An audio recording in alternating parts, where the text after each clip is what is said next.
ಸಚಿವ ಸ್ಥಾನ ಸಿಗದಿದ್ದಕ್ಕೆ ಬೀದರ್ನಲ್ಲಿ ರಹೀಂ ಖಾನ್ ಅಸಮಾಧಾನ. ಕಲ್ಯಾಣ ಕರ್ನಾಟಕ ಭಾಗದಲ್ಲಿ ಮುಸ್ಲಿಂ ಮತದಾರರ ಪ್ರಾಬಲ್ಯವಿದೆ.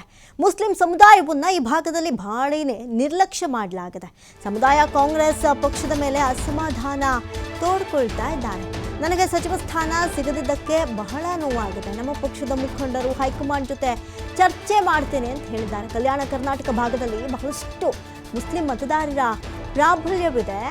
ಆದರೆ ಮುಸ್ಲಿಂ ಸಮುದಾಯವನ್ನು ಈ ಭಾಗದಲ್ಲಿ ಭಾರಿ ನಿರ್ಲಕ್ಷ್ಯ ಮಾಡಿರು ಇಂಥ ವಿಚಾರದಲ್ಲಿ ಗೊತ್ತಾಗ್ತಾ ಇದೆ.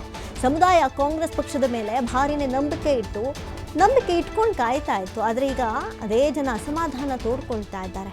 ನನಗೆ ಸಚಿವ ಸ್ಥಾನ ಸಿಗದಿದ್ದಕ್ಕೆ ಬೆಂಬಲಿಗರು ಅಪಾರ ಮಟ್ಟದಲ್ಲಿ ನೊಂದ್ಕೊಂಡಿದ್ದಾರೆ. ಪಕ್ಷದ ಮುಖಂಡರು ಹೈಕಮಾಂಡ್ ಜೊತೆ ಚರ್ಚೆ ಮಾಡ್ತೀನಿ ಅಂತ ಹೇಳಿದ್ದಾರೆ. ನಮ್ಮ ಭಾಗದಲ್ಲಿ ಹೆಚ್ಚು ಮುಸ್ಲಿಂ ಸಮುದಾಯದ ಮತದಾರರಿದ್ದಾರೆ. ಆದರೂ ನಮ್ಮನ್ನ ಇಷ್ಟು ದೊಡ್ಡ ಮಟ್ಟದಲ್ಲಿ ನೆಗ್ಲೆಕ್ಟ್ ಮಾಡಿಬಿಟ್ಟಿದ್ದಾರೆ. ಕಲ್ಯಾಣ ಕರ್ನಾಟಕ, ಉತ್ತರ ಕರ್ನಾಟಕ ಭಾಗದಲ್ಲಿ ಜನರಲ್ ಸಮುದಾಯಕ್ಕೆ 7 ಜನರಿಗೆ ಸಚಿವ ಸ್ಥಾನ ಕೊಟ್ಟಿದ್ದಾರೆ. ಒಂದು ಮುಸ್ಲಿಂ ಸಮುದಾಯಕ್ಕೆ ಕೊಡಬಹುದಾಗಿತ್ತು, ಆದರೂ ಕೊಟ್ಟಿಲ್ಲ. ಈ ಬಗ್ಗೆ ಹೈಕಮಾಂಡ್ ಜೊತೆಗೆ ಮಾತನಾಡ್ತೇನೆ ಅಂತ ದುಃಖವನ್ನು ತೋಡ್ಕೊಂಡಿದ್ದಾರೆ, ಆಕ್ರೋಶ ಹೊರಹಾಕಿದ್ದಾರೆ ರಹೀಂ ಖಾನ್. ಎಲ್ಲ ಜನ ಡಿಸ್ಕಸ್ ಮಾಡ್ಲತ್ತಾರ ನಿಮ್ಮ ಟಿವಿ ಮೀಡಿಯಲ್ಲಿ. ಅದೇ ನಮ್ಮವರು ಮೈನಾರಿಟಿ ಅವರು ತುಂಬಾ ನಾರಾಜಾಗಿದ್ದಾರೆ, ತಮ್ಮೆಲ್ಲರಿಗೂ ಗೊತ್ತಿದೆ. ರಹೀಂ ಖಾನ್ ಅವರಿಗೆ ಎಷ್ಟು ನಾರಾಜಿದೆ ಸರ್? ಬಹಳಷ್ಟು ಶಾಸಕರು ಕಣ್ಣೀರು ಹಾಕಿದ್ದಾರೆ ಪಾಪ. ನಿನ್ನೆ ನಮ್ಮ ಹಿರಿಯರಿದ್ದೀವಿ ಕಡೆಗಣಿಸಲಾಗಿದೆ ಅಂತ ಹೇಳಿ ಕಾರ್ಯಕರ್ತರು ನಮ್ಮ ಕಮಿಟಿನಲ್ಲಿ ನಾರಾಜಿದ್ದಾರೆ, ನಾವು ಎಲ್ಲ ನಾರಾಜಿದ್ದೇವೆ. ಈಕ್ವಾಲಿಟಿ ಆಗಿಲ್ಲ. ಈ ಭಾಗ್ಯ ಜಸ್ಟಿಫಿಕೇಷನ್ ಆಗಬೇಕಿತ್ತು. ಯಾಕಂದರೆ ತಮ್ಮೆಲ್ಲರಿಗೂ ಗೊತ್ತಿದೆ, ಈ ಭಾಗ್ಯ ಯಾವಾಗಲೂ ಮೈನಾರಿಟೀಸ್ ಕೊಡಲೇಬೇಕು. ಯಾಕಂದರೆ ಈ ಏರಿಯಾನಲ್ಲಿ 6-7 ಜನರಲ್ ಕಮಿಟಿ ಕೊಟ್ಟಿದ್ದಾರೆ.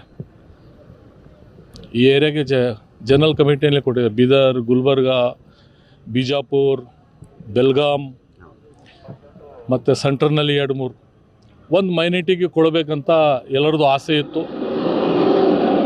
ಮೈನಾರಿಟಿಗೆ ಒಂದು ಉಪ್ಪು ಅನ್ನನಲ್ಲಿ ಹೆಂಗೆ ಉಪ್ಪು ಹಾಕ್ತಾರೆ ಆ ಥರ ಮಿನಿಮಮ್ ಕೊಡಬೇಕಂತ ಎಲ್ಲ ಜನ ಡಿಸ್ಕಸ್ ಮಾಡ್ಲತ್ತಾರ ನಿಮ್ಮ ಟಿವಿ ಮೀಡಿಯಲ್ಲಿ. ಅದೇ ನಮ್ಮವರು ಮೈನಾರಿಟಿ ಅವರು ತುಂಬ ನಾರಾಜಾಗಿದ್ದಾರೆ, ತಮ್ಮೆಲ್ಲರಿಗೂ ಗೊತ್ತಿದೆ. ರಹೀಂ ಖಾನ್ ಅವರಿಗೆ ಎಷ್ಟು ನಾರಾಜಿದೆ ಸರ್?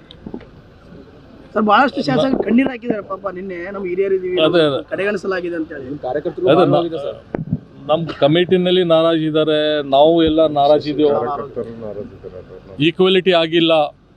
ಈ ಭಾಗ್ಯ ಜಸ್ಟಿಫಿಕೇಷನ್ ಆಗಬೇಕಿತ್ತು. ಯಾಕಂದರೆ ತಮ್ಮೆಲ್ಲರಿಗೂ ಗೊತ್ತಿದೆ, ಈ ಭಾಗ್ಯ ಯಾವಾಗಲೂ ಮೈನಾರಿಟೀಸ್ ಕೊಡಲೇಬೇಕು. ಯಾಕಂದರೆ ಈ ಏರಿಯಾನಲ್ಲಿ 6-7 ಜನರಲ್ ಕಮಿಟಿ ಕೊಟ್ಟಿದ್ದಾರೆ. ಈ ಏರಿಯಾಗೆ